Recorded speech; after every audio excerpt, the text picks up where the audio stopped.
পেয়ে গেছি ওই দরজা। কিন্তু এই দরজার ভিতরে কি আছে স্যার? এই দরজার ভিতরে একটা পরী আছে যে কিনা আমার চোখ ঠিক করে দিবে।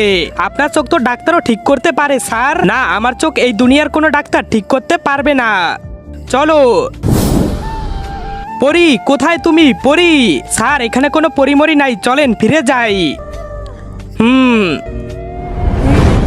হ্যাঁ, আম গাছে তরমুজ ধরেছে। আরে এত দূরে কষ্ট করে এসেছি, একটা কাজ করি, ফল খেয়ে যাই।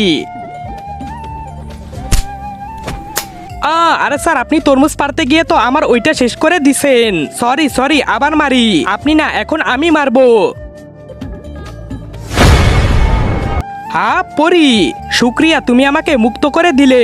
মুক্ত কিভাবে করলাম? এই দুনিয়ায় একটা রাক্ষস এসেছে যে কিনা সবাইকে জ্বলাচ্ছে। ওই আমাকে বন্দি করে রেখেছে।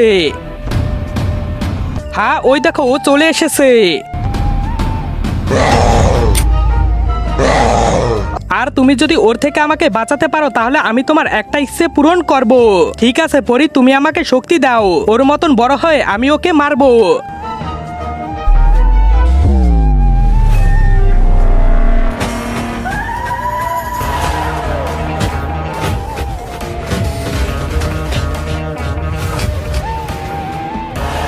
মার ভাই, মেরে দে।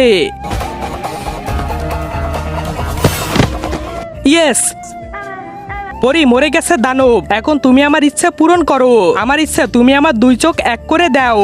তার আগে মাকে তো আমরা সবাই ভালোবাসি। আজকে দেখি সেই মায়ের জন্য কে কে ভিডিওতে লাইক করে চ্যানেলটি সাবস্ক্রাইব করে দেয়। আসলে আমি দেখতে চাই তুমি মাকে কতটা ভালোবাসো। আর কমেন্ট অবশ্যই আই লাভ ইউ মা লিখে যাবে। আরে আমি দেখতে পারছি না কেন? আরে তুমি তো বললে যে আমার দুই চোখ এক করে দিতে। তোমার এক চোখ ছিল না, এখন আমি আর এক চোখ নষ্ট করে দিছি। আরে না না, আমার চোখ আবার ঠিক করে দাও। না, আর পারবো না, আমি শুধু এক ইচ্ছে পূরণ করতে পারি। আরে বাপরে, তার মানে আমি বড়ই থাকবো। হ্যাঁ, আমাকে আজাদ করার জন্য ধন্যবাদ, বাই বাই। আরে সালা, তোর জন্য আমি ফেসে গেছি, এখন কি হবে?